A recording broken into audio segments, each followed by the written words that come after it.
તો પહેલા તો એપ્લિકેશન વિશે વાત કરું છું. મોટા ભાગે અત્યારે એક ધ્યાન રાખજો કે આપણું જે બી કામ હશે એ અત્યારે જે લોકડાઉન પૂરતું છે એ વોટ્સઅપ અને એપ્લિકેશન થ્રુ થશે. તમને કોઈ ક્વેરી હોય આ છે તે છે તો વોટ્સઅપ પર કે આપણી એપ્લિકેશન પર બંને જગ્યાએથી અસાઇનમેન્ટ આપવાનું લેવાનું એ બધું એપ્લિકેશનમાં થશે. અને ધારો કે હોમવર્કનું કામ હશે એ આપણે વોટ્સઅપ થ્રુ કરીએ છીએ. હું થરલી એક પછી એક તમને સમજાવતો જઉં છું. તો પહેલા એપ્લિકેશનની થોડી વાત કરી લઉં, પછી આપણે આપણા સબ્જેક્ટની વાત કરીએ છીએ. એપ્લિકેશનમાં એક મોટો તમારે અત્યારે હાલ એક બેનિફિટ આપણને રહેશે કે આની અંદર એક તો લાઈવ લેક્ચર છે, બીજું રેકોર્ડેડ વિડીયો લેક્ચર પણ અંદર હું સેટ કરી શકું એવું છું. તો તમે 3-4 ઓપ્શન તમે ચેક કરજો. એની અંદર એક તરફ રેકોર્ડેડ વિડીયો લેક્ચર હશે, જેમાં બેઝિક મેથ્સના લેક્ચર પડ્યા હશે જે તમે કદાચ અમુક જણાએ જોયેલા હશે તો આગળ એ પ્રમાણે ભર્યા છે. અને લાઈવ લેક્ચર છે એ લાઈવ લેક્ચરના કન્ટેન્ટમાં રેકોર્ડ થઈને આવશે. ઓકે, એક બીજી કન્ડિશન બતાવું છું કે આની અંદર કે સ્ટડી મટીરિયલ માટે હું લગભગ વોટ્સઅપ થ્રુ આપીશ અથવા સ્ટડી મટીરિયલની આની અંદર લિંક હશે તો એની અંદર પણ નાખીશ. હું જે બી હશે તમને જાણ કરતો રહીશ. અને સાથે સાથે એપ્લિકેશનમાં બીજું ટેસ્ટની વાત કરું છું. તો આપણી પાસે આની અંદર 2 રીતની ટેસ્ટ અવેલેબલ હશે. એક હશે ઓફલાઈન ટેસ્ટ, જે અત્યારે હાલ તો ઓફલાઈન ટેસ્ટમાં હું તમને પેપર મોકલીશ અને તમારા પેરેન્ટને એક મેસેજ કરીશ, ત્યાંથી તમારે લખવું પડશે ઘરે 1 કલાકના, અને પછી મને એ પેપરને કેમ સ્કેનર કે એના દ્વારા પીડીએફ બનાવી અને મને મોકલવાનું રહેશે, જેથી હું ચેક કરીને એના માર્ક આપી દઈશ. એક સિચ્યુએશન એ હશે. બીજામાં આપણે શું કરીશું, ઓનલાઈન ટેસ્ટ હશે જે MCQ ની, અને ઓનલાઈન ટેસ્ટ હશે એ એપ્લિકેશનની અંદર જ હશે. એ પર્ટિક્યુલર ટાઈમ આપ્યો હશે, એ ટાઈમે તમે ટેસ્ટ આપી દેશો એટલે તરત થોડાક ટાઈમમાં અથવા તો જે હું શેડ્યુલ સેટ કરીશ 8 વાગે બધાનું રિઝલ્ટ એક સાથે આવશે. તો એ રીતનો રિઝલ્ટ આવી જશે અને એનો રિપોર્ટ, પ્રોગ્રેસ રિપોર્ટ બધું જ એપ્લિકેશનમાં રેડી હશે, તૈયાર હશે. સાથે અત્યારે હાલ લેક્ચર્સની થોડી વાત કરું તો જો એક વસ્તુ અહીંયા સમજાવું છું કે લેક્ચરમાં મોટા ભાગે આપણી પાસે 2 ટાઈપના કન્ડિશન વાઇઝ હોય લેક્ચરમાં. એક ઓનલાઈન છે ને અમુક ઓફલાઈન હોય છે. હવે હું તમને બંનેની વાત કરું, પણ ઓનલાઈનમાં 1-2 થોડી ક્વેરી આવતી હોય છે જે મારા 12માના સ્ટુડન્ટને ઘણીવાર આ બધી અનુભવ થાય છે. એમાં મોટામાં મોટો એક પ્રોબ્લેમ છે નેટ કનેક્ટિવિટીનો. નેટ કનેક્ટિવિટી મોટાભાગના સ્ટુડન્ટ જે હોય છે એમને તો અમુક જે સમજો કે સિટીની અંદર અથવા તો જે સેપરેટ ટેબ્લેટ આપેલું હોય એમના માટે કોઈ ઇસ્યુ થતો નથી. પણ ધારો કે છતાંય અમુક સ્ટુડન્ટ જે આઇસોલેટ એરિયામાં, જે આજે અત્યારે હાલ જોયું તો અમુક સ્ટુડન્ટ કનેક્ટ થવાના હતા પણ અમુકના ફોન આવ્યા કે ભાઈ અત્યારે નેટ કનેક્ટિવિટીનો પ્રોબ્લેમ છે આ છે. તો એ સિચ્યુએશનમાં 1-2-3 સ્ટુડન્ટ એવા છે જે કનેક્ટ થઈ શક્યા નથી. તો એ બધા ઇસ્યુ લાઈવ લેક્ચરમાં થોડા રહેતા હોય છે. બીજું કે લાઈવ લેક્ચરમાં જ્યારે નેટ ઠીક હોય છે ત્યારે સ્પષ્ટ દેખાય છે અને નેટ ઠીક ના હોય ત્યારે થોડું બ્લર દેખાવાનું ચાલુ થઈ જાય છે.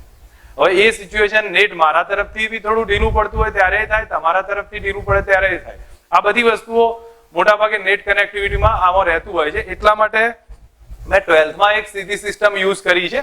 12થમાં હું જનરલી પ્રી રેકોર્ડેડ લેક્ચર અમુક હોય મોટા ભાગે હું મારી રીતે વ્યવસ્થિત રીતે લેક્ચર રેકોર્ડ કરી દઉં છું અને એની ક્વોલિટી બી ઠીક હોય છે ને એ તમને લિંક આપી દઉં છું. એ એપ્લિકેશનમાં જ આવે છે, જેના કારણે શું થાય, સ્ટુડન્ટ ગમે ત્યારે એ જોઈ શકતા હોય છે એક દિવસના ગાળામાં. પછી હું એ ડિલીટ કરી દેતો હોઉં છું. તો એક દિવસના ગાળામાં સ્ટુડન્ટ ગમે ત્યારે એ જોઈ શકતા હોય છે. એક સિસ્ટમ એ છે. હવે આપણા ત્યાં હું અત્યારે હાલ તમને કહું છું કે શરૂઆતના લેક્ચર્સમાં અત્યારે હું લાઈવ લેતો જઉં છું, પણ અમુક જગ્યાએ મને લાગશે કે નેટ કનેક્ટિવિટી છે અથવા પ્રોબ્લેમ આવે છે એ બધામાં, તો આપણે વચ્ચે એક લેક્ચર્સ એ રીતે હશે કે જેની અંદર હું 1 કલાકનું પ્રી રેકોર્ડેડ લેક્ચર તૈયાર કરી લઈશ અને એ લેક્ચર હું તમને લિંક મોકલીશ.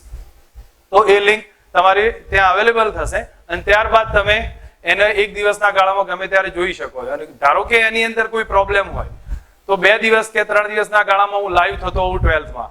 એ સિસ્ટમથી હોય 12થમાં લાઈવ થઈ જે પ્રોબ્લેમ્સ હોય છે એનું એક સાથે સોલ્યુશન ખતમ કરી દઈ અને આગળનું કન્ટિન્યુ થશે. હવે આ જે સિસ્ટમ છે એટલા માટે રહેશે. તો અત્યારે હાલ આજનું લેક્ચર છે એ આપણું લાઈવ છે, એ હું તમને બતાવ્યું કે આ રીતે રહેશે. અને કાલનું લેક્ચર હશે એ હું પ્રી રેકોર્ડેડ એટલા માટે મૂકું છું કે તમને બેસનો અંદાજ આવે. કાલનું લેક્ચર હું લાઈવ નહીં લઉં, કાલે હું રેકોર્ડ કરેલું લેક્ચર લગભગ 10-11 વાગ્યાની આસપાસ મૂકી દઈશ, એટલે તમે એ આખા દિવસ દરમિયાન એક ચેક કરી શકો છો. તો આ કન્ડિશનથી 2 લેક્ચર્સ તમને એક અનુભવ બતાવું છું કઈ રીતે તૈયાર થશે. બરોબર. હવે પછી આગળના દિવસોમાં આપણે જે હશે એ સિસ્ટમમાં હું તમને કહેતો જઈશ. હવે એબસન્ટ પ્રેઝન્ટની વાત કરું છું. તો અહીંયા હું એબસન્ટ પ્રેઝન્ટમાં વાત કરું તો એબસન્ટ પ્રેઝન્ટ જે છે એ આપણા હોમવર્કના આધારે નક્કી કરીશું. ક્લાસના આધારે ઠીક જ છે, બરોબર, લાઈવ લેક્ચરના આધારે તો હું નોટ કરતો જ રહીશ, પણ હોમવર્કના આધારે ખાસ નોટ કરીશ. તમે ધારો કે આજે જે ચાલ્યું છે એનું હોમવર્ક મોકલવાનું રહી ગયું હોય તો હું એમાં એબસન્ટમાં જ લખીશ અને એ તમારી એપ્લિકેશનમાં જ એન્ટર થશે. એટલે બને ત્યાં સુધી રેગ્યુલર રહેવાનો ટ્રાય કરજો, બરોબર. આ બધી ડિટેલ એપ્લિકેશનની થઈ છે. હવે હું મારા આપણા રેગ્યુલર ક્લાસની થોડી વાત કરી લઉં. તો ક્લાસની અંદર હું કહેવા જાઉં તો આપણું જે રેગ્યુલર જ્યારે ચાલુ થશે તો એ દરમિયાન લગભગ હું ફિઝિક્સની અંદર તો 2 ટાઈપ્સ અલગ અલગ કરી દઉં છું. 2 ટાઈપ એટલે કઈ રીતે હશે તો 1 કલાક હશે એ બોર્ડમાં હશે, ગુજરાત બોર્ડની વાત હશે. 1 કલાક ગુજરાત બોર્ડનું લેક્ચર હશે અને બાકી પછી હાફ એન અવર જેવું, ધારો કે 45 મિનિટ કે અડધો કલાકનો ટાઈમ હશે, થોડોક ટાઈમ આમાંથી એડજસ્ટ કરી લઈશું. તો એ ટાઈમ જી નીટ નું લેક્ચર હશે.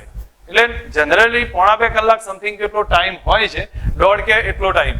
અને એમાંય પાછું જે સ્ટુડન્ટ અમુક એવા હોય છે કે જે બોર્ડની જ એકલી પ્રિપરેશન કરતા હોય છે, જો બોર્ડની પ્રિપરેશન કરશે તો એમને ગુજરાત બોર્ડનું 1 કલાકનું લેક્ચર એડજસ્ટ કરી અને પછી જવાનું હોઈ શકે છે, બરોબર, રેગ્યુલર લેક્ચર થાય ત્યારે. અને જે લોકો નીટ જે બંને પ્રિપરેશન કરતા હોય અને ગુજરાત બોર્ડ બી, તો એમના માટે બંને લેક્ચર્સનું અવેલેબિલિટી રહેશે. અમુક વસ્તુઓ ધ્યાન એટલા માટે રાખવી પડે કારણ કે અમુક સ્ટુડન્ટ જો નીટની પ્રિપરેશન ના કરે, નીટ જીની પ્રિપરેશન ના કરતા હોય તો એમના માટે થોડુંક ડિફરન્ટ છે. અને જે લોકો સેપરેટ પ્રિપરેશન કરે છે નીટ જીની તો એમને સરખી તૈયારી થાય એટલા માટે ડેલી એક લેક્ચર આટલું એક જોવા મળશે, બરોબર છે. અને સાથે સાથે જે પ્રોબ્લેમ સોલ્વિંગ છે અને એનું પેપર હશે એ પેપરમાં અઠવાડિયે 1 દિવસે બોર્ડનું પેપર હશે અને સાથે સાથે 1 દિવસે નીટ જીનું પણ પેપર રહેતું હશે. તો આ એક આખી સિસ્ટમ હશે. 5-6 દિવસનો જે રૂટીન લેક્ચર હશે એની સાથે સાથે આ સિસ્ટમ ચાલતી રહેશે. હવે આના સાથે હું બીજું તમને કહું છું કે આ મેં તમને સ્ટડીની વાત કરી અને હવે જે આપણે 11-12 ની વાત કરું છું કે 12th ની અંદર સિસ્ટમ કઈ હશે. તો આપણે 12th ના સિસ્ટમ ફિઝિક્સની વાત કરતું 11-12 માં તો મોટા ભાગે 12th ની સિસ્ટમ અલગ છે, 11th ની થોડીક અલગ છે. કારણ કે 11th માં તમને ખ્યાલ હશે કે બોર્ડના આધારે નક્કી થાય, સ્કૂલના આધારે નક્કી થાય છે, બરોબર. એટલે સ્કૂલના આધારિત બધું કામ ચાલશે અને સ્કૂલના આધારિત જોવા જઈએ તો મોટા ભાગે તમારી પહેલી એક્ઝામ જે હશે એમાં 50 માર્કની એક્ઝામ રહેશે, સેકન્ડ પણ 50 માર્કની છે અને ત્રીજી હશે 80 માર્કની હશે. તો આ 50 માર્કની એક્ઝામ છે એમાં લાસ્ટ યર તો તમને એમ કહેલું હતું ભાઈ એની અંદર કે મોટા ભાગે થિયરી પૂછાતી હતી પ્લસ એક્ઝામ્પલ હતા અને એસક્યુ જોવા મળતા હતા. પણ આ વખત મે બી સિસ્ટમ ચેન્જ થઈ શકે છે કારણ કે અમુક વસ્તુની જરૂર પડશે તો એમસીક્યુ એડ થશે. તો એ વખતે ધ્યાન રાખજો, થિયરી એક્ઝામ્પલ હશે અને સાથે એસક્યુ કદાચ મે બી નીકળે અને એમસીક્યુ એડ થશે. તો આ બંને સિસ્ટમના આધારે લગભગ વર્ક થશે. તો તમારે જે થાય 11th ના આધારે આપણે પ્રિપેર કરતા જઈશું. અત્યારે હાલ આપણે થિયરી એક્ઝામ્પલ અને એમસીક્યુ બધાના આધારે કામ ચલાવતા જઈશું. અને 12th ની વાત કરું તો 12th માં થોડુંક અત્યારે હાલ ભલે આપણે 11th માં રહ્યા પણ થોડી 12th ની માહિતી આપી દઉં છું. 12th માં વાત કરીએ તો આપણી પાસે તમને થોડો અંદાજ હશે પણ છતાંય બતાવું છું. બોર્ડની વાત કરીએ તો એમાં 100 માર્કનું પેપર જે હશે, 100 માર્કના પેપરમાં 50 માર્ક થિયરી એક્ઝામ્પલના, 50 માર્ક હશે એ થિયરી અને એક્ઝામ્પલના હશે, જ્યારે 50 માર્ક રહેશે એ એમસીક્યુ ના હશે. હવે બીજું આ થઈ ગયું મેં બોર્ડની વાત કરી. હવે હું ગુજકેટની વાત કરું છું. ગુજકેટની વાત કરીએ તો ગુજકેટમાં 40 માર્કની ગુજકેટ આવશે. પર સબ્જેક્ટના આધારે 40 માર્ક હશે. એ 40 માર્ક ટોટલ એમસીક્યુ હશે, બરોબર. તમને બોર્ડમાં આપણે ફક્ત ધારો કે એન્જિનિયરિંગ જે કરતા હોય મેથ્સ વાળા સ્ટુડન્ટ તો એમને એન્જિનિયરિંગ કોલેજમાં જે એડમિશન મળશે આના બેઝ ઉપર મળશે. ટોટલ કેટલા થયા? 50, 50 ને 100, 140 માર્ક ઉપરથી તમને એડમિશન મળશે. હવે એક ખાસ ધ્યાન રાખવા જેવું એની અંદર સમજવા જેવું એ છે કે આની અંદર થિયરી કેટલા માર્કની છે ભાઈ? 50 માર્કની છે. જ્યારે એમસીક્યુ જોવા જાવ તો ડબલ થઈ જાય છે. તો એટલા માટે થિયરી એક્ઝામ્પલ કરતા એમસીક્યુ નું મહત્વ વધી જાય છે 12th માં. જ્યારે 11th માં એવું નથી. 11th માં બંનેનું વેટેજ સરખું રાખ્યું છે પણ 12th માં એમસીક્યુ નું વેટેજ વધી જાય છે. તો એમસીક્યુ માં પ્રોપર મહેનત હશે તો રિઝલ્ટ દેખાશે આ મેં 12th ની વાત કરી છે, 11 બરાબર. પછી હવે નીટ જી ની વાત કરું તો નીટ જી માં ફિઝિક્સમાં સમજી લો, પહેલા નીટ ની વાત કરું છું. તો નીટમાં તમને લોકોને એક અંદાજ હશે, જે બી ગ્રુપ હશે કે ફિઝિક્સ તો 180 માર્ક નું હશે અને 45 ક્વેશ્ચન હશે, 45 ક્વેશ્ચન હશે, 180 માર્ક. એ જ પ્રમાણે કેમિસ્ટ્રી એવું જ હશે, પણ બાયો તમારા માટે મેક્સિમમ મહત્વનું બની જશે. બાયો 360 નું હશે અને કેટલા ક્વેશ્ચન હશે? 90 હશે. તો આ બાયો ફિઝિક્સ અને બાયોની બે વાત કરી અને સાથે કેમિસ્ટ્રી. ટોટલ જોવા જાવ તો ફિઝિક્સ કેમિસ્ટ્રી થઈને 360 થાય છે. પણ હવે મોટાભાગના સ્ટુડન્ટ એક મિસ્ટેક બી કરે છે આમાં, કે બાયો ઉપર વધારે ધ્યાન આપી દે અથવા એને પ્રિપેર કરવામાં ધ્યાન આપે તો ફિઝિક્સ કેમિસ્ટ્રી એવોઇડ કરે તો મેક્સિમમ 360 સુધી અથવા 300 સુધી પહોંચી શકશો. એનાથી આગળ જવા માટે આ બેની મદદ જોઈશે. તો આને એવોઇડ કરે તો અથવા ઢીલા પડશો તો એ પણ કામ નહીં ચાલે. એટલે મેં તમને આ તો હિન્ટ આપી છે. અને હવે વાત કરું JEE ની. મેથ્સ વાળા જે સ્ટુડન્ટ છે એ જી આપતા હોય છે, જી માં થોડોક પેટર્ન ચેન્જ થઈ છે છેલ્લા ટાઈમથી. તો જી ની અંદર જોવા જાવ તો 100 માર્ક નું પેપર બની ગયું છે. હવે 100 માર્ક નું પેપર હોય એના પાછા એ લોકોએ બે ભાગ પાડ્યા છે. બે ભાગમાં આપણે કઈ રીતે બતાવ્યા? તો પહેલો ભાગ આપણને કયો છે કે જેની અંદર MCQ ટાઈપ હશે, અને બીજો ભાગ છે એ વન ટાઈપ ઓફ તમારે ન્યુમેરિકલ ટોપિક હશે. ન્યુમેરિકલ નું હું તમને કહીશ કે ભાઈ કઈ રીતે ન્યુમેરિકલ કન્ડિશન થાય છે. આ MCQ છે એ આ 25 માર્ક ના હશે અને આના આધારિત 75 માર્ક ના આધારિત પર્સન્ટેજ ના આધારિત વાત કરું છું, બરોબર. આ સિચ્યુએશન બનશે અને આ ટાઈપે જોવા મળતું હોય છે. અને આની અંદર જોવા જાઓ તો તમે માર્કિંગ ચલો છોડ દો, ક્વેશ્ચન ના નંબર જુઓ તો 25 ક્વેશ્ચન હશે. હવે તમે અહીંયા સમજી શકો, નીટમાં 45 ક્વેશ્ચન 1 કલાક અને જીમાં 25 ક્વેશ્ચન 1 કલાક. તો જે હાર્ડ શું કહેવાય ડિફિકલ્ટી લેવલ છે ને એ જી માં વધારે હશે. નીટ એટલું બધું ડિફિકલ્ટ નહીં હોય, પણ જી છે ડિફિકલ્ટ અને કોન્સેપ્ચ્યુઅલ સમજ ને બધું ડેવલપ કરશે તમારે. તો એ ટાઈપનું જોવા મળશે, બરોબર. આ થયો મેં બેઝિક આઈડિયા આપ્યો છે. કોઈ આવે અને જેમ જેમ આપણું નીટનું જીનું લેક્ચર આગળ ચાલતું જશે એમ આપણે એની સાથે સાથે કન્ટિન્યુ કરતા જઈશું, બરોબર. તો આ બધી વાત મેં તમને કરી છે, એ આખી નીટ જીના આધારિત વાત કરી છે. હવે આપણે બોર્ડ ઉપરથી રેગ્યુલર 11th ની વાત કરું તો 11th માં જો હવે અત્યારે હાલ મે બી તમારે આપણે જે ફર્સ્ટ જે ડિટેલ છે સેમ 1 ફર્સ્ટ એની આપણે થોડી વાત કરી લઈએ.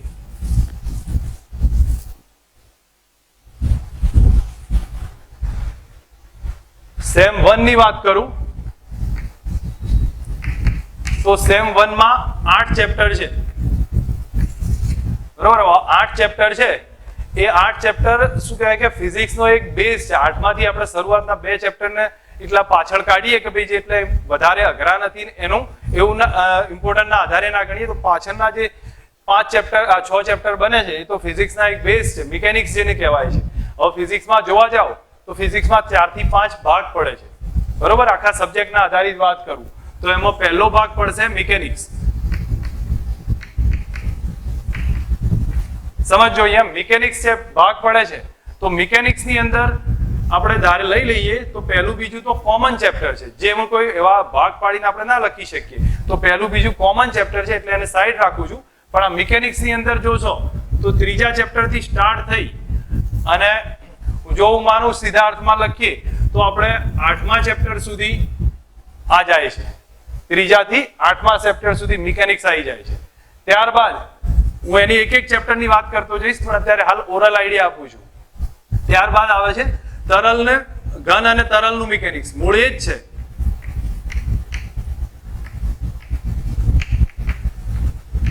તો એની અંદર વાત કરું તો એમાં 9મું અને 10મું ચેપ્ટર આવી જશે. એ થોડું બતાવું છું કઈ કઈ રીતે છે. ત્યારબાદ આવે છે થર્મોડાયનેમિક્સ. અને થર્મોડાયનેમિક્સ ની અંદર વાત કરીએ તો 11 થી લઈ અને 13 સુધી હશે. અને છેલ્લો ટોપિક આવે છે દોલનો અને તરંગ. આ 2 ચેપ્ટર છે, એ 14 અને 15 છે. હવે જોવા જાવ એક એક ચેપ્ટરનો એક એક પોઈન્ટનો હું તમને આઈડિયા આપું છું. આપણે અત્યારે હાલ જે પહેલું સેમ આખું પડવાનું છે એ કયું આવે છે? મિકેનિક્સ છે, બરોબર. બહુ જ ઇમ્પોર્ટન્ટ ટોપિક છે. હું જનરલ કહેતો હોઉં છું સ્ટુડન્ટ્સને. 12th માં કદાચ તમારા કોઈ ભાઈ અહીંયા કોઈ બેન ભણતા હોય તો એમનું ખાસ તમે પૂછજો. હું કહેતો જઉં છું કે મિકેનિક્સ નહીં આવડે તો 12th માં પ્રોબ્લેમ રહેશે. કારણ કે મિકેનિક્સ પાયો છે. જો પાયામાં જ આપણે કાચા રહી ગયા હશું તો 12th માં એ જ પ્રોબ્લેમ દેખાવાનું ચાલુ થઈ જશે. એટલા માટે બને ત્યાં સુધી આપણે કોઈ આની અંદર ક્વેરી રાખવાની નથી.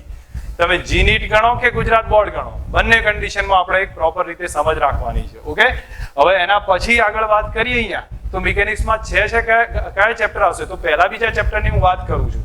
પહેલું ચેપ્ટર છે એ ભૌતિક વિજ્ઞાનની આખી સમજ આપી છે અને એનું હું માનું ત્યાં સુધી આપણે 11th ના જે ચેપ્ટર 1 તમારી પહેલી એક્ઝામ આવશે એમાં માર્કિંગ વેઇટેજ ગણશો તો 2 થી 3 માર્કનું એનું વેઇટેજ હશે અને એ બી MCQ લેવલે હશે.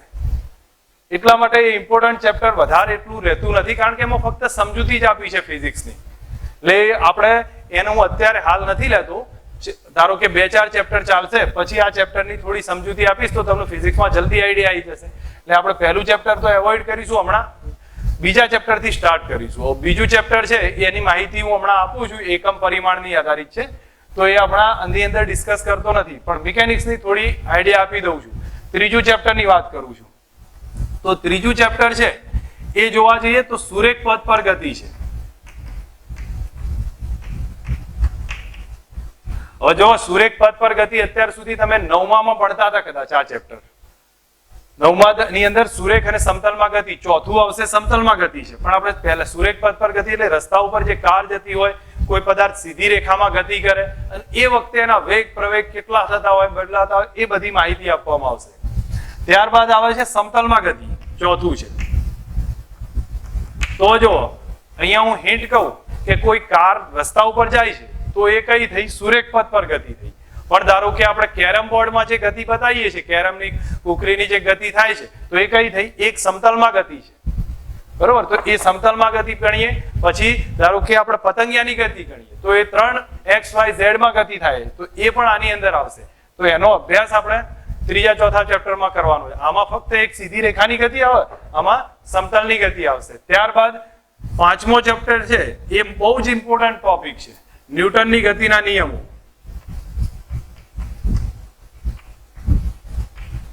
હવે ન્યૂટનની ગતિના નિયમો તો તમને ખ્યાલ હશે કે તમે 9મા ધોરણમાંથી જ ભણતા આવ્યા છો થોડા. બરોબર, તો એ બધા જ નિયમોના આધારે બળની વાત કરવામાં આવશે. બળ કઈ કઈ જગ્યાએ લાગે છે એ બધાની વાત કરી છે. 6થું ચેપ્ટર છે એની વાત કરું તો એ બનશે કાર્ય, ઉર્જા અને પાવર. હવે તમે સમજો, કાર્ય, ઉર્જા, પાવર. આપ ન્યૂટનની ગતિનો નિયમ ફક્ત બળની માહિતી આપી, પછી કોની આવી? કાર્ય, ઉર્જા, પાવર. એક એક વસ્તુની સમજૂતી આપવાની છે. બરોબર, આ 6 સુધી પૂરા થઈ જાય એટલે 7મું ચેપ્ટર એક ઇમ્પોર્ટન્ટ બની જાય છે. એ આ બધાથી થોડુંક અલગ પડશે પણ એ ચાક ગતિના ઉદાહરે છે. એટલે વર્તુળાકાર ગતિ થતી હોય ને તો એની માહિતી આપી છે. અને 8મું ચેપ્ટર છે એ ગુરુત્વાકર્ષણ છે. ગુરુત્વાકર્ષણ આ બધા ચેપ્ટર ટૂંકમાં કહી શકીએ 9માનો એક ભાગ છે. તમારા સ્ટાન્ડર્ડ 9માં થોડો ડિટેલ આની આવતી હતી. તો આટલા સુધીનું આપણું ફર્સ્ટ ડિટેલમાં વાત કરી છે. બરોબર, પછી સેકન્ડ સેમ હશે એમાં જોવા જાવ તો ફક્ત હિન્ટ આપી દઉં છું ઓરલ, આ રીતે ડિટેલ નથી કહેતો કારણ કે આવશે ત્યારે આપણે વધારે ચર્ચા કરીશું. એમાં ઘન અને તરલનું મિકેનિક્સ. આ મિકેનિક્સ તો હતું જ પણ આ બધું કણનું એક જ પોઈન્ટ કણ હોય ને, ધારો કે આ પદાર્થ છે એને કણ ગણી કાઢીએ અને એના બધી મિકેનિક્સની વાત થઈ. હવે આવ્યું ઘન પદાર્થ આખો જ ભેગો કરીએ ને એનું મિકેનિક્સ કઈ રીતે વર્ક કરે, તરલનું મિકેનિક્સ કઈ રીતે વર્ક કરશે એની ડિટેલ આપી છે. પછી બહુ જ ઇમ્પોર્ટન્ટ ટોપિક નીટ માટે થર્મોડાયનેમિક્સ. તો થર્મોડાયનેમિક્સનું 3 ચેપ્ટર છે પણ એમાંથી મોટા ભાગે 26 થી 30 માર્કનું પૂછાતું હોય છે 180 માંથી. અને ત્યારબાદ આ ચેપ્ટર મૂળ મિકેનિક્સના રિલેટેડ જ છે, દોલનો અને તરંગો. તો આખું 11th જોવા જાવ તો મિકેનિક્સના બેઝ ઉપર રહેલું છે. તો જેટલું આ મજબૂત હશે 12thમાં તમને એટલો જ વધારે ફાયદો આવશે. બરોબર, આ મેં આખી ડિટેલ આપી છે, આની વાત કરી છે. હવે આપણે સેકન્ડ ચેપ્ટરની થોડી વાત કરીએ છીએ. નહીં લખ્યું હોય તો બી ચાલશે, આ બધું કોઈ એવું ઇમ્પોર્ટન્ટ છે નહીં કારણ કે જ્યારે લેક્ચર ચાલશે, જરૂરિયાત લાગશે તો એમ પ્રમાણે હું વાત કરતો રહીશ અને તમને કોઈ ક્વેરી હોય તો મને પર્સનલ પૂછજો. હું મારી રીતથી તમને સમજાવતો રહીશ કે આમાં શું પ્રોબ્લેમ હોય છે અને કઈ રીતથી ડિટેલ થાય છે. આ બધું બેઝિક આઈડિયા લીધો છે. હવે મારે ચેપ્ટર 2 ની વાત કરું છું. તો ચેપ્ટર 2 છે એકમ અને પરિમાણ છે.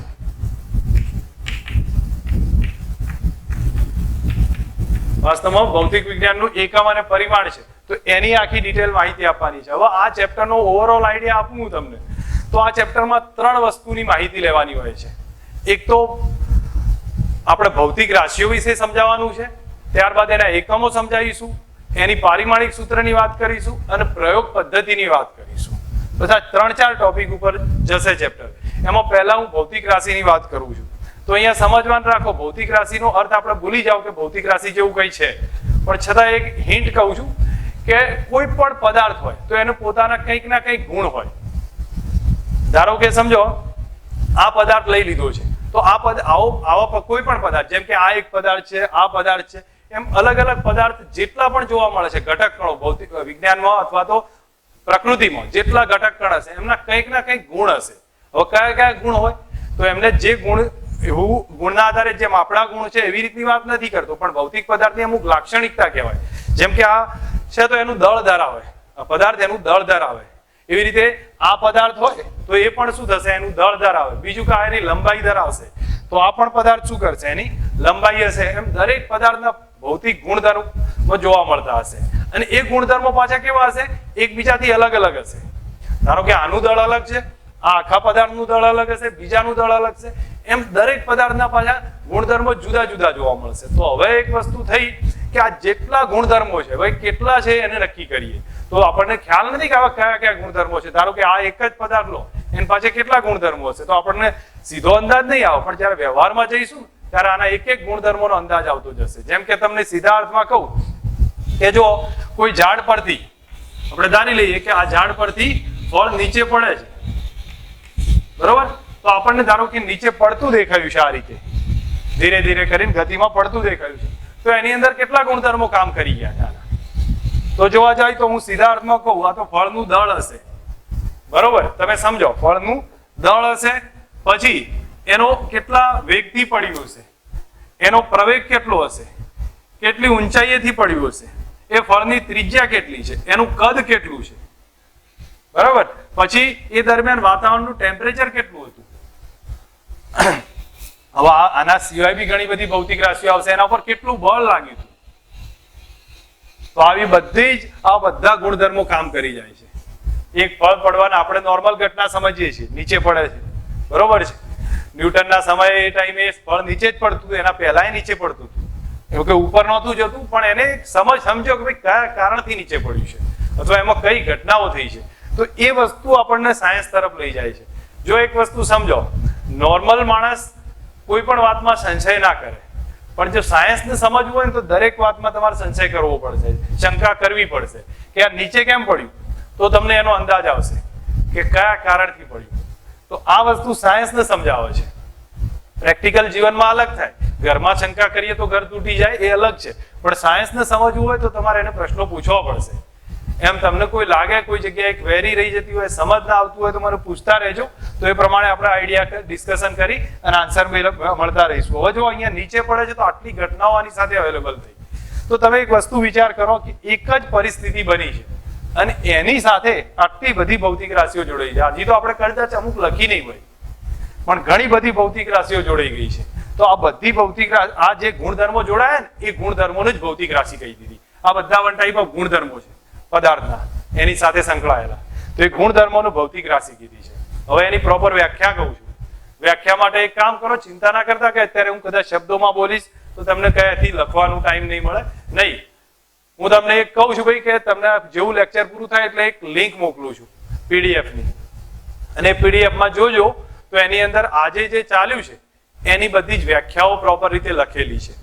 તમે છેલ્લે એની વાત કરું છું ભાઈ કે કઈ રીતે હશે, બરોબર. અત્યારે હાલ તો આપણે એ વ્યાખ્યા વિશે જોઈએ છે. તો પહેલી જ વ્યાખ્યા આપણે આવશે ભૌતિક રાશિની.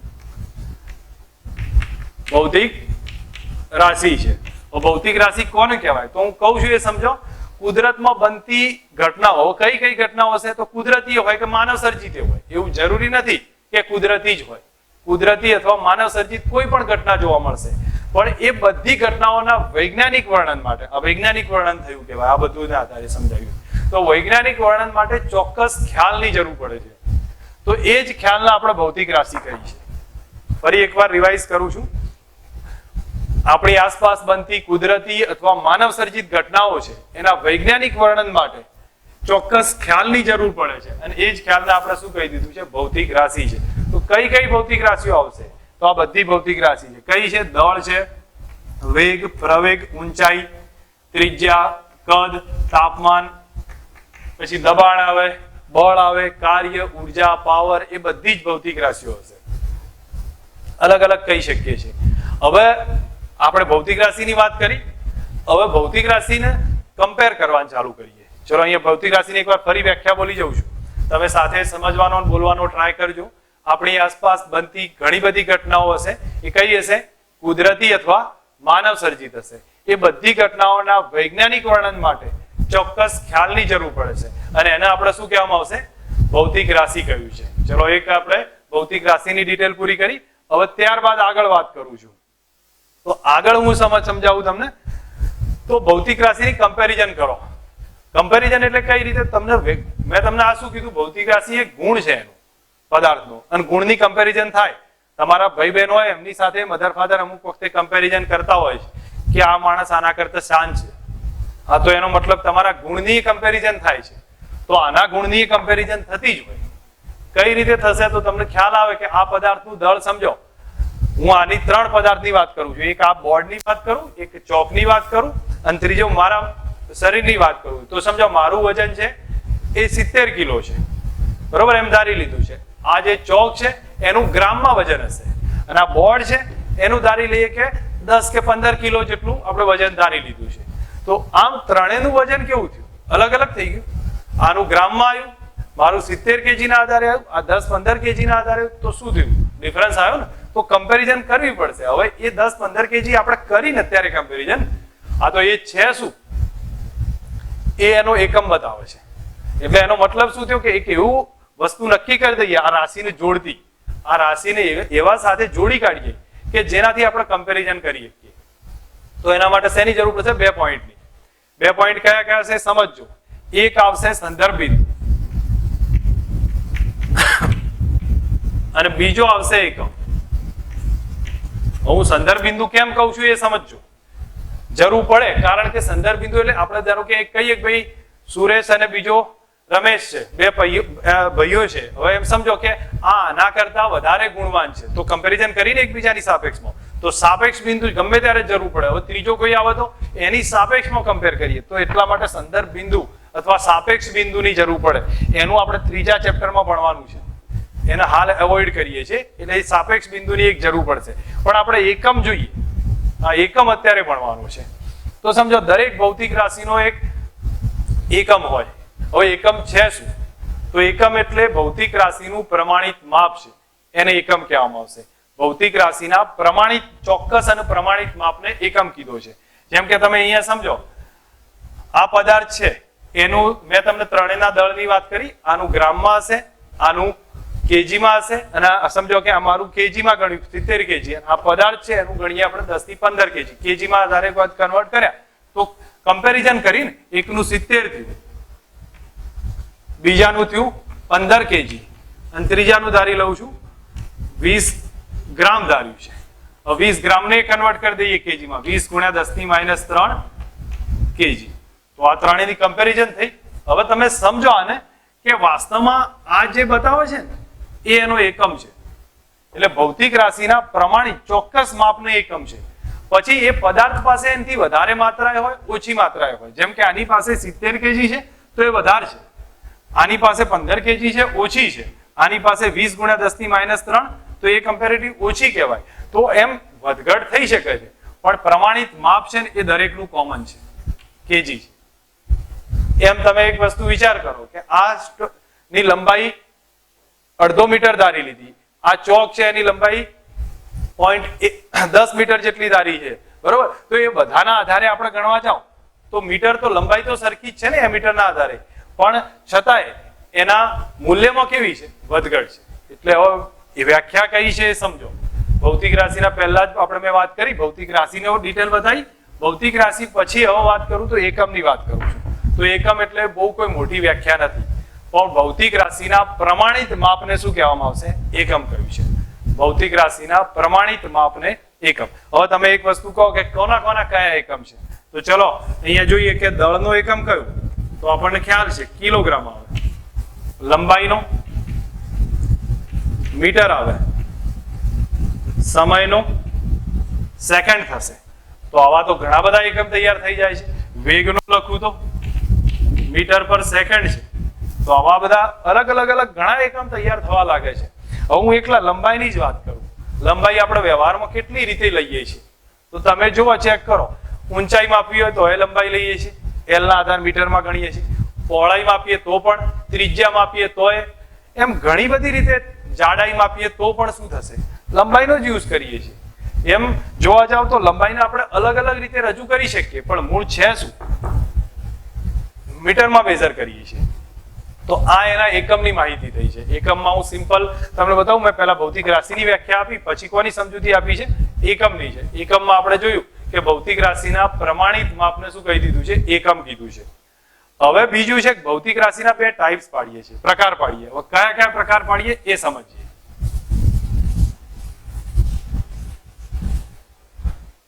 જો પહેલા આ ભૌતિક રાશિની વાત કરી, પછી મેં એકમની વાત કરી છે. હવે એકમ પછી ભૌતિક રાશિના બે પ્રકાર પાડીએ છીએ. એક આવશે મૂળભૂત ભૌતિક રાશિ અને બીજી આવશે સાધિત ભૌતિક રાશિ. હવે મૂળભૂત કોને કહેવાય, સાધિત કોને કહેવાશે એ સમજીએ. આપણી પાસે ઘણી બધી ભૌતિક રાશિઓ હતી. જેમ મેં તમને આગળ લિસ્ટ મૂક્યું હતું, તો અહીંયા જેમ લિસ્ટ લખું છું, તો એમ દળ છે, અહીંયા લખું છું દળ, લંબાઈ, વેગ, પ્રવેગ, ક્ષેત્રફળ, કદ, આવી ઘણી બધી ભૌતિક રાશિ હશે. હવે આમાં જોવા જાવ તો હું જોઉં તો આખા સીધા ફિઝિક્સના આધારે વાત કરું તો ઘણી બધી, એટલે એટલી બધી ભૌતિક રાશિઓને થઈ જાય છે કે જેના બધાના એકમ નક્કી કરવા જઈએ તો આપણે યાદ પણ રાખવા મુશ્કેલ પડી જાય.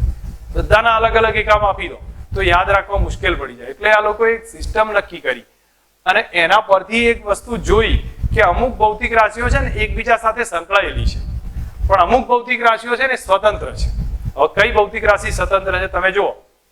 દળ તો પદાર્થ પોતાનું દ્રવ્યમાન ધરાવે છે અને એ કેટલું હશે, કેજીમાં આપણે લઈ લીધું છે. હવે એને એમ ના લઈ શકીએ કે મીટરમાં કન્વર્ટ કરીએ કો કેજીને, કે કેજીને કદમાં કન્વર્ટ કરો, એવું ના થાય. કેજી એટલે એનું પોતાનો એક ગુણધર્મ જ છે અને એનો યુનિટ છે, બસ. તો એવી ભૌતિક રાશિઓ આપણે બાજુમાં કાઢી અને એના એકમ નક્કી કરવાનું ચાલુ કરી દીધું. તો સૌથી પહેલા આપણે જોયું દળ કાઢ્યું, તો દળનો એકમ કયો લીધો, કેજી લીધો. તો મૂળભૂત ભૌતિક રાશિઓ પછી સમજાવું છું, પહેલા હું અહીંયા લખું છું એવા એકમ નક્કી કર્યા. દળનો એકમ કેજી લીધો, લંબાઈ એનો એકમ મીટર લીધો, સમય લીધો છે એનો એકમ સેકન્ડ લીધો. તો આવું બધું રજૂ કરવાનું ચાલુ કર્યું ભૌતિક રાશિઓમાં. તો હવે તમે સમજો, દળ આ બધી ભૌતિક રાશિઓના એકમ નક્કી કરી લીધા, તો આ બધી મૂળભૂત ભૌતિક રાશિ થઈ. તો વ્યવહારમાં તો ઘણી બધી ભૌતિક રાશિઓ નક્કી થાય છે, પણ એમાંથી ચોક્કસ ભૌતિક રાશિના એકમ નક્કી કર્યા અને એ ભૌતિક રાશિઓનું મૂળભૂત ભૌતિક રાશિ કીધી. હવે એમના એકમ નક્કી કરીએ ને એટલે બીજી ભૌતિક રાશિના એકમ નક્કી થઈ જશે. તો કઈ રીતે નક્કી થશે, તો જુઓ, તમને ખ્યાલ હશે કે વેગનો એકમ કયો થાય. વેગ એટલે શું થાય, અંતર ભાગ્યા સમય. તમે કદાચ 9માં ભણતા હશો, તમને ખ્યાલ હશે અંતર ભાગ્યા સમય છે. તો અંતરનો એકમ, અંતર એટલે લંબાઈ અને સમય એટલે સેકન્ડ. તો આનો એકમ કયો બન્યો, મીટર પર સેકન્ડ. તો આની અંદર કઈ વસ્તુ આવી છે, તમે જોવા જાવ તો એક તો લંબાઈ આવી છે અને એક બીજું કયું આવ્યું, સમય આવ્યું. તો આ કોઈ એનો પોતાનો એકમ નથી, મતલબ પોતાનો એકમ કહી શકાય, પણ એનો સ્વતંત્ર એકમ ના કહેવાય. એ તો આના ઉપરથી બન્યો છે. એટલા માટે જેને આ સેકન્ડ કોઈના ઉપરથી નહીં બન્યો, પણ આ જે રહ્યો ને એ તો આના ઉપરથી બન્યો છે. એટલા માટે આને કઈ કીધી, મૂળભૂત ભૌતિક રાશિ કીધી. અને આ જે બન્યા બધા એકમ એ સાધિત થશે. જેમ કે આપણે, હું સીધા અર્થમાં તમને લખાવું કે ભાઈ પ્રવેગ, તો પ્રવેગનો એકમ કયો થાય, મીટર પર સેકન્ડ સ્ક્વેર. હવે જો ક્ષેત્રફળ લખું છું, ક્ષેત્રફળ, તો ક્ષેત્રફળ એટલે લંબાઈ ગુણ્યા પહોળાઈ, તો એટલે મીટર સ્ક્વેર. કદ લખીએ, કદ એટલે લંબાઈ ગુણ્યા પહોળાઈ ગુણ્યા ઊંચાઈ, તો બધું મીટર જ છે ને, તો મીટર ક્યુબ. તો આ બધી કઈ ભૌતિક રાશિ થઈ, સાધિત થઈ. કારણ કે જો અહીંયા મીટર અને સેકન્ડ ભેગા થઈને બનાવ્યા, અહીંયા મીટર મીટર ભેગા થઈને બનાવ્યા, અહીંયા પણ મીટર મીટર મીટર ભેગા થઈને બનાવ્યા. તો ધેટ મીન્સ આ બધી કઈ ભૌતિક રાશિ થઈ, સાધિત થઈ. અને આ કઈ થઈ છે, મૂળભૂત થશે. હવે વ્યાખ્યા આપવામાં આપણે ગોખવા નથી, ફક્ત સમજવાનું છે કે જો મૂળભૂત ભૌતિક રાશિ કોને કહેવાય, તો મૂળભૂત ભૌતિક રાશિ એને કહેવાય કે જે ઘણી બધી વિજ્ઞાનમાં અથવા પૃથ્વી ઉપર ભૌતિક રાશિઓ જોવા મળે છે, પણ એમાંથી બહુ ઓછામાં ઓછી ભૌતિક રાશિના એકમ નક્કી કરી દો તો આપણે બીજી બધી ભૌતિક રાશિના એકમ નક્કી થઈ જાય, તો એને કઈ કહેવામાં આવશે? મૂળભૂત ભૌતિક રાશિ. તો સાધિત ભૌતિક રાશિ કોને કહેવાય? જેના એકમો મૂળભૂત ભૌતિક રાશિ પરથી નક્કી થયા એ કઈ થશે? સાધિત ભૌતિક રાશિ. એક વાત અહીંયા આખું રિવાઇઝ કરું છું તો એમાં સમજા મૂળભૂત ભૌતિક રાશિની વ્યાખ્યા ફરી રિવાઇઝ કરું છું. જે ભૌતિક રાશિના આપણે વિજ્ઞાનમાં ઘણી બધી ભૌતિક રાશિઓ જોવા મળે છે, પણ એ ભૌતિક રાશિના એકમ નક્કી કરવાથી બીજી બધી જ ભૌતિક રાશિના એકમ નક્કી થઈ જાય છે, તો એ કઈ કહેવામાં આવશે? મૂળભૂત ભૌતિક રાશિ છે. અને સાથે બીજામાં આપણે ચેક કરીએ સાધિત ભૌતિક રાશિ. તો અહીંયા આમાં સમજીએ સાધિત ભૌતિક રાશિ કોને કહેવામાં આવશે કે મૂળભૂત ભૌતિક રાશિ પરથી જેના એકમ નક્કી થશે એ રાશિઓ કઈ કહેવામાં આવશે? સાધિત ભૌતિક રાશિ. તો હવે આપણે કોની સમજૂતી લીધી છે? મૂળભૂત ભૌતિક રાશિ અને બીજી આવશે સાધિત ભૌતિક રાશિ. તો આ ચારની સમજૂતી આપી. હું માનું ત્યાં સુધી આનો આપણે એકવાર રિવિઝન લઈએ તો આપણને ખ્યાલ આવશે. ભૌતિક રાશિ કોને કહેતા હતા ભાઈ? તો ભૌતિક રાશિ આપણે એને કહેતા હતા કે આપણી આસપાસ બનતી કુદરતી અથવા માનવ સર્જિત ઘટનાઓ છે, આપણી આસપાસ બનતી કુદરતી અથવા માનવ સર્જિત ઘટનાઓ છે એના વૈજ્ઞાનિક વર્ણન માટે ચોક્કસ ખ્યાલની જરૂર પડે છે અને એને જ આપણે ભૌતિક રાશિ કીધી. હવે ભૌતિક રાશિના શું હોય કે ભૌતિક રાશિ હું મારા શબ્દોમાં જવા જાઉં તો પદાર્થનો એક ગુણધર્મ છે, જે મેં તમને સમજાવ્યું. પદાર્થનો એક ગુણધર્મ હોય છે એની જોડે. હવે ભૌતિક રાશિને માપન માટે એકમ નક્કી કર્યો છે, તો એકમ કોને કહેવાય? તો ભૌતિક રાશિના ચોક્કસ પ્રમાણિત માપને શું કહેવામાં આવશે? એકમ કહેવામાં આવશે. પ્રમાણિત એટલે એક નક્કી કરેલો માપ હોય, કેવું જરૂર નહીં ગમે તે લઈ લો. પ્રમાણિત માપ ચોક્કસ નક્કી કરેલું માપ છે એને એકમ કીધું છે. હવે મૂળભૂત ભૌતિક રાશિ કોને કીધી?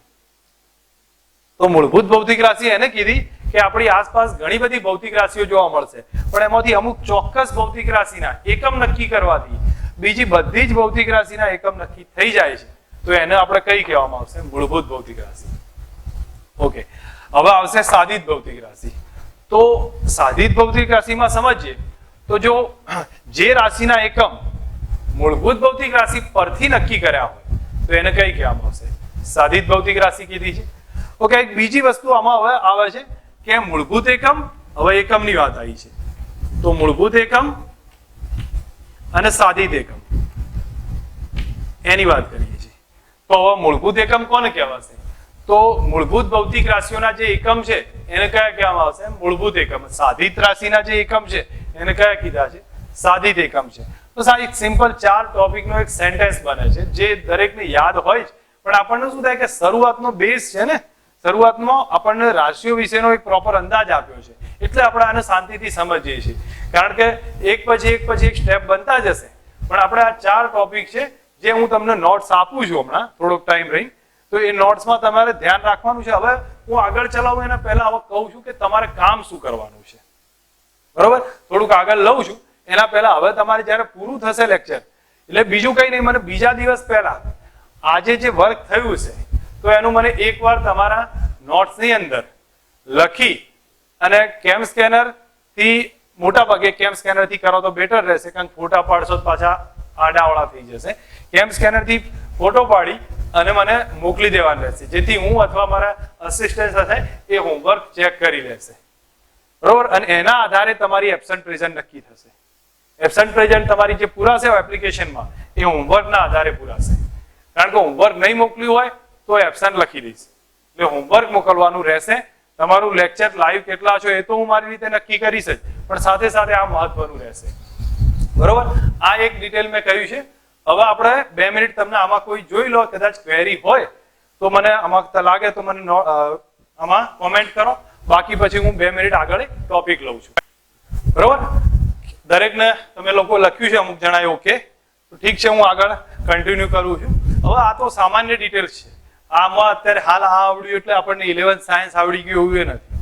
શરૂઆત છે એટલે તમે શાંતિથી ધીરે ધીરે આપણે આગળ જતા જઈશું, કારણ કે એવું એ નથી કે ભાઈ આવું ને આવું જ 11th સાયન્સ કન્ટિન્યુ રહેશે. હું પહેલા જ તમને કહું છું કે સેકન્ડ ચેપ્ટરનો તો શું કહેવાય કે ફિઝિક્સના જે બેઝ ગણા જે મેં ગણાવ્યું એમાં એને ગણ્યું જ નથી, કારણ કે તો એકમો નક્કી કરે છે. એકમો તો દરેક ના હોય ને, એમાં ક્યાં અલગ અલગ જોવાનું છે. એટલે નોર્મલ ચેપ્ટર છે. થર્ડ ચેપ્ટર થી આપણું ફિઝિક્સ સ્ટાર્ટ થશે અને એની અંદર આપણે સમજવાનું રહેશે. પણ આપણે સેકન્ડ ચેપ્ટર શરૂઆતમાં તમે 10th માંથી આવ્યા છો તો 10th માંથી જ્યારે 11th માં આવો ત્યારે હા એક બે વસ્તુ મારા પાછી કહેવાની રહી ગઈ, એ ખાસ કહેવી છે. અત્યાર સુધી જો તમે 10th માંથી આવ્યા છો ને તો એક ખાસ છે ભાઈ, મોટા ભાગે આપણે શું કહેવાય કે એક ગોખવાની પેટર્ન થી શરૂઆતની તૈયારી કરી છે. હવે એક સમજવાની તૈયારી કરવી પડશે. સમજવાની એટલા માટે હશે કારણ કે તમે એક વસ્તુ જુઓ, હું તમને સીધા અર્થમાં કહું કે 50 માર્કના બોર્ડના એમસીક્યુ અત્યારે હાલ ફરી એકવાર બતાવું છું, તમને અંદાજ આવશે કે 50 માર્કની થિયરી અને એક્ઝામ્પલ અને 50 માર્કના એમસીક્યુ છે અને સાથે ગુજકેટ આવે છે 40 માર્ક. હવે આનું એ પાછું કેલ્ક્યુલેશન અલગ છે, પણ હું અત્યારે નોર્મલ લેવલે બહુ ડેપમાં નહીં જતો. તો આ તો તમે જુઓ એક સીધા અર્થમાં 90 માર્કના તો એમસીક્યુ થયા, 50 માર્કની થિયરી એક્ઝામ્પલ છે. હવે તમે આખો દિવસ જો થિયરી એક્ઝામ્પલના આધારે જ પ્રિપરેશન કરી રાખીને એમસીક્યુ ગણો જ નહીં અથવા કોન્સેપ્ટ સમજવાનો ટ્રાય ના કરો તો પાછા પડી જાવ રિઝલ્ટમાં. જે તમે 10th માં કહો છો સહેજ ગણિત બદલાયું તો આપણું રિઝલ્ટ બદલાઈ ગયું છે આખું, બરોબર?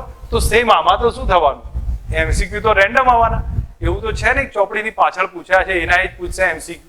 આ વખત તો એનસીઆરટી ચોપડીની પાછળ આપ્યા નહીં, તો તમારે પ્રિપરેશન હરખી કરવી પડશે. તો એટલા માટે હું ખાસ કહું છું કે રોજની રોજ પ્રિપરેશન હોવી જોઈએ. બીજી વસ્તુ, ટેન્શન વગરની અને કોન્સ્ટન્ટ પ્રિપરેશન. તમારે ટેન્શન રાખવાની જરૂર નહીં, એટેન્શન રાખવાની જરૂર છે, ધ્યાન રાખવાની જરૂર છે.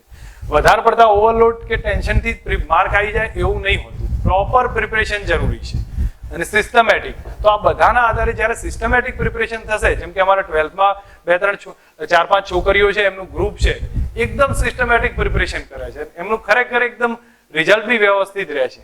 તો હું તમારા લોકોમાં એ કહું છું, જો સિસ્ટમેટિક શરૂઆતથી પ્રિપરેશન થતી રહેશે તો એમને કોઈ પ્રોબ્લેમ નહીં આવે, બરોબર? અને બીજું, ઘણામાં હજી કદાચ જો કોઈ ધારો કે સ્ટુડન્ટ હોય જે ટોટલ નીટ બેઝ પ્રિપરેશન કરવા માંગતા હોય તો એવા સ્ટુડન્ટ્સનું પહેલી બીજી એક્ઝામ લઈશ પછી મને ખ્યાલ આવી જશે કે તમે કેટલા માર્ક લાવો છો. એના આધારે હું તમારી સાથે વાતચીત કરીશ, પણ એ પછીની વસ્તુ છે. પણ અત્યારે હાલ આપણે સેકન્ડ ચેપ્ટર તો સાથે સાથે સમજતા જ જવાનું છે અને રૂટીન પ્રિપરેશન કરવાની છે, બરોબર?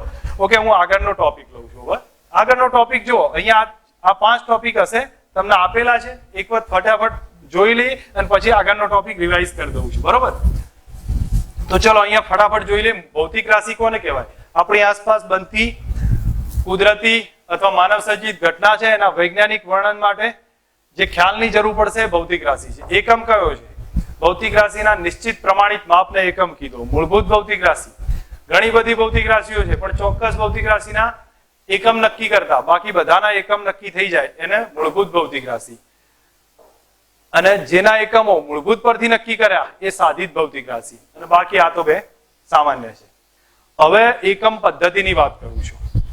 એકમ પદ્ધતિમાં જો જૂના વખતની અલગ અલગ રેન્ડમ પદ્ધતિઓની વાત આવે છે તો સૌથી પહેલા એક સીજીએસ પદ્ધતિની વાત કરું છું, પછી અંદર લખીએ શું છે, પછી એફબીએસ પદ્ધતિ આવે છે, એમકેએસ પદ્ધતિ આવે છે અને એસઆઈ પદ્ધતિ આવે છે. ચલો એસઆઈ ને આપણે સાઈડ રાખીએ. તો સીજીએસ ની વાત કરું ને તો આમાં સમજો, વાસ્તવમાં સી એટલે સેન્ટીમીટર છે, જી એટલે ગ્રામ છે અને એસ એટલે સેકન્ડ. તો અહીંયા લખીએ છીએ લંબાઈ, દળ અને સમય, આટલું જ માપીએ છીએ આપણે. તો આ શેમાં માપીશું? લંબાઈ સેન્ટીમીટરમાં, દળ ગ્રામમાં અને સમય સેકન્ડમાં. આમાં એફપીએસ ફૂટમાં, બરોબર? આ હવે લખતો નથી. ફૂટ, પાઉન્ડ અને સેકન્ડ. આ શું આવ્યું? મીટર, કિલોગ્રામ અને સેકન્ડ. હવે આ તો સિમ્પલ પદ્ધતિ છે પણ આ પદ્ધતિઓ ક્યારે હતી બસ એટલું સમજવાનું. પહેલા આની સમજૂતી લઈ લીધી. સીજીએસ પદ્ધતિ પૂછાય એટલે હું કઈ વિચારવાનું હોય, સેન્ટીમીટર, ગ્રામ સેકન્ડ પદ્ધતિ છે. એફપીએસ પૂછાય એટલે ફૂટ, પાઉન્ડ સેકન્ડ પદ્ધતિ છે. એમકેએસ એટલે મીટર, કિલોગ્રામ સેકન્ડ પદ્ધતિ થશે. પણ આ બધી પદ્ધતિ વપરાય છે ક્યારે હવે એ સમજવાનું છે અને ક્યારે વપરાતી હતી. તો જૂના સમયમાં જે શું કહેવાય કે ઘણા વખત પહેલા મોટા ભાગે આ સીજીએસ પદ્ધતિ બહુ જૂની પદ્ધતિ છે, સેન્ટીમીટર, ગ્રામ સેકન્ડની. પછી બ્રિટિશ પદ્ધતિ છે. આ જે અંગ્રેજો હતા ને એ મોટા ભાગે બધું ફૂટ, પાઉન્ડ સેકન્ડમાં માપતા હતા, બ્રિટિશ પદ્ધતિ છે. એના પછી જે પદ્ધતિ આવી MKS પદ્ધતિ આવી, મીટર કિલોગ્રામ સેકન્ડ પદ્ધતિ આવી. હવે શું થયું, વધારે પડતી પદ્ધતિઓ થઈ ગઈ. એના કારણે સમજો ઇન્ડિયામાં કોઈ વસ્તુ મીટરમાં બનતી હોય તો કોઈ જેમ કે યુરોપિયન કન્ટ્રીમાં ફૂટમાં બનતી હોય, અને એ જ રીતે કોઈ બીજા કોઈ કન્ટ્રીમાં સેન્ટીમીટરમાં બનતી હોય. મૂળ ભલે માપ સરખું લાગતું, પણ આપણે સાથે થાય શું કે એન્જિન બનાવ્યું હોય આપણું, અને એન્જિનમાં એક શાફ્ટ તૂટી ગયો છે. હવે આપણે એ શાફ્ટ બનાવ્યો હોય એ સેન્ટીમીટર આ મીટરના આધારે બનાવ્યો છે. ચલો આટલા કે 0.15 મીટર કે એટલાનો સમથિંગ આની ત્રિજ્યા છે, તો આટલાના આધારે શાફ્ટ બનાવ્યો છે. હવે એ શાફ્ટ આપણે વ્યવસ્થિત રીતે સમજો, અથવા તો જર્મનીથી મશીન આવ્યું છે, એક કન્ડિશન સમજી લો. ચલો જર્મનીથી મશીન છે, આ ફૂટમાં માપીને બનાવ્યો છે, એમ ધારી લઉં છું, ફીટમાં માપીને બનાવ્યો છે. હવે આ જે ફીટ માપીને બનાવ્યો હોય આમાં, અને અહીંયા આવે તો અહીંયા આપણે ધારો કે બનાવવા જઈએ ને બધાને પૂછીએ તો એ તો બધા મોટા ભાગે શેમાં બનાવતા હોય, મીટરમાં બનાવતા હોય. તો આવો શાફ્ટ તો મળે જ નહીં. મળે નહીં એટલે આપણે શું કરવું પડશે, પાછું એ જ સ્પેર પાર્ટ ક્યાંથી મંગાવવું પડે, બીજી કોઈ કન્ટ્રીથી પાછો મંગાવવાનું, આ બધું કોસ્ટલી થતું હતું. એટલે આ બધી સિસ્ટમ એમણે શું કર્યું, કેન્સલ કરી દીધી. અને એક ટાઈમ એવો નક્કી આવ્યો કે એમાં બધા લોકો વિચાર્યું આ બધી પદ્ધતિઓ ખર્ચાળ છે, અલગ અલગ દેશની અલગ અલગ પદ્ધતિ બંધ કરો, અને આપણે શું કરવું પડશે, એક યુનિટ ભેગો કરો અને બધા એક જ પદ્ધતિમાં કામ કરે. 1971માં એ સિસ્ટમ નક્કી કરી અને એને સિસ્ટમ ઇન્ટરનેશનલ પદ્ધતિ કીધી. કારણ કે આ બધો ખીચડો થઈ ગયો હતો, આ બધી ભૌતિક રાશિઓ ભેગી થઈ, કોઈ દેશ આ વાપરે, કોઈ દેશ બીજો વાપરે, એક જ દેશમાં પાછા અલગ અલગ લોકો અલગ અલગ પદ્ધતિઓ વાપરતા હોય, એ બધું બંધ કરાવી દીધું. અને હવે શું કર્યું, એક જ પદ્ધતિ નક્કી કરી, સિસ્ટમ ઇન્ટરનેશનલ. પછી એ લોકોએ બેસી અને આ દળ, લંબાઈ, સમય એના એક ચોક્કસ માપ નક્કી કરી દીધા, અને બસ એ માપના આધારે પછી આગળ કામ ચલાવી દીધું. બરોબર. તો પહેલી પદ્ધતિ કઈ છે, CGS છે. એટલે તમારે આ ત્રણ પદ્ધતિ ધ્યાન પર રાખો. ચોથી પદ્ધતિ છે હું કાલના લેક્ચરમાં પ્રોપર રીતે સમજાવીશ. બરોબર. અત્યારે હાલ આપણે ત્રણ પદ્ધતિ ધ્યાન રાખી દઈએ. કઈ કઈ એકમ પદ્ધતિઓ છે માપન માટે? ત્રણ. વાસ્તવમાં 4 છે, પણ આપણે 3 યાદ રાખીએ. CGS centimetre gram second, MKS metre FPS British પદ્ધતિ, foot pound second, MKS metre kilogram second. તો આ જે સેન્ટીમીટર, ફૂટ અને મીટર એ શું છે, લંબાઈ છે. ગ્રામ, પાઉન્ડ, કેજી દળ છે, સેકન્ડ તો સમય છે. બસ આ એક પદ્ધતિઓની ડિટેલ છે. આજે ફર્સ્ટ લેક્ચર હતું એટલે મેં તમને થોડીક આ માહિતી આપી છે.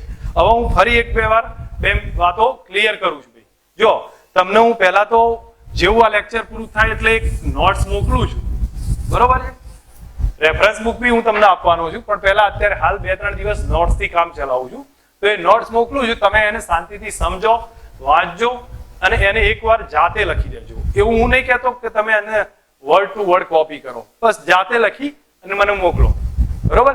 એક તો એ કન્ડિશનમાં હોમવર્કની વાત કરું છું. મેં તમને શીટ મોકલીશ, પછી તમારે એનું હોમવર્ક એક મને કાલ સુધીમાં મોકલજો. બીજું કાલનું લેક્ચર છે. હવે જો અત્યારે હાલ મારી પાસે 4 છોકરા છે પાછા, એ શું થયું છે કે ડિસ્કનેક્ટ છે નેટ કનેક્ટિવિટીના કારણે. તો મારે અત્યારે હાલ 2 રીતે રેકોર્ડ કરું છું. તમને કદાચ નજર પડતી હશે કે હું તમારી સામે જોઉં છું, બાજુમાં કેમેરો છે ત્યાં જોતો હોઉં છું. બરોબર. એટલે બંને જગ્યાએ મારું રેકોર્ડિંગ ચાલે છે. એટલે એક તો હું તમને હોમવર્ક તો મોકલીશ, પછી બીજા છોકરાઓ એબસેન્ટ છે એમને આ રેકોર્ડિંગ કરી અને પાછું ફરી મારે મોકલવાનું છે. બરોબર. તો એટલે કાલનું લેક્ચર હશે, કાલનો 1-2 દિવસ કદાચ થાય, તો એમાં હું રેકોર્ડિંગના આધારે એક એડજસ્ટ કરું છું. તમે ચેક કરો ને તમને કયા આધારે વધારે અનુકૂળ લાગે છે એ પ્રમાણે આગળ કન્ટિન્યુ કરીએ છીએ. રેકોર્ડિંગના 2-3 ફાયદા છે. જો એક વસ્તુ સમજો, આ રેકોર્ડિંગ હશે ક્યાંય બી હું તમને કહું છું. જો પહેલા તમે એપ્લિકેશન જોશો ને તો એપ્લિકેશનમાં એક તો બેચ આવે છે, બીજા ભાગમાં સ્ટુડન્ટ આવે છે ઉપર લખેલું, એસાઇનમેન્ટ સમથિંગ એવું કંઈક લખ્યું છે, એનાઉન્સમેન્ટ એવું કંઈક લખેલું છે, અને એના પછી ટેસ્ટ આવશે, ટેસ્ટ પછી વિડીયો લેક્ચર હશે, પછી લાઈવ લેક્ચર હશે. તો આજનું લાઈવ લેક્ચર છે ને એ અંદર રેકોર્ડ થઈ જશે. બરાબર છે. પણ હું જે હવે ધારો કે હું વિડીયો મૂકીશ ને તો એ વિડીયો લેક્ચર્સની અંદર અવેલેબલ હશે. એટલે કાલનું લેક્ચર હશે ને એ આપણા વિડીયો લેક્ચરની અંદર અવેલેબલ હશે. અને કદાચ તમને ના ખબર પડે તો મને કહી દેજો, તો હું વોટ્સઅપ પર એ બધી માહિતી આપી દઈશ, ફોન પર સમજાવીશ, એનું કોઈ પેલું છે નહીં આપણે. બરોબર. તો વિડીયો લેક્ચરની અંદર કાલનું લેક્ચર અવેલેબલ હશે. એટલે કાલે લગભગ હું માનું ત્યાં સુધી 11 થી 12 ગાળામાં તમને એ લેક્ચર અવેલેબલ થઈ જશે. એટલે તમે તમારા ટાઈમે આખા દિવસ દરમિયાન જોજો. બીજા દિવસે 12 વાગે એ લેક્ચર હું ડિસેબલ કરી દઈશ. ડિસેબલ મારે એટલા માટે કરવું પડે છે કારણ કે મને 12મા વાળાએ શીખવાડ્યું છે કે જો લેક્ચર પડ્યું રાખું તો પછી જોયું છે નહીં જોયું એનું મને ખબર ના પડે. એટલા માટે બને ત્યાં સુધી બીજા દિવસે 12 વાગ્યા સુધી રહેશે, પછી એ લેક્ચર ડિસેબલ થશે. પણ ધારો કે એક ટેસ્ટ પૂરી થઈ જાય, પહેલી ટેસ્ટ પૂરી થઈ જાય, પછી બધા લેક્ચર પાછા અવેલેબલ થઈ જશે. એટલા માટે કે પહેલી લેક્ચરમાં મને ખ્યાલ આવે કે તમે લોકો જુઓ છો કે નહીં એના આધારે. બરોબર, કોઈ વાંધો નહીં.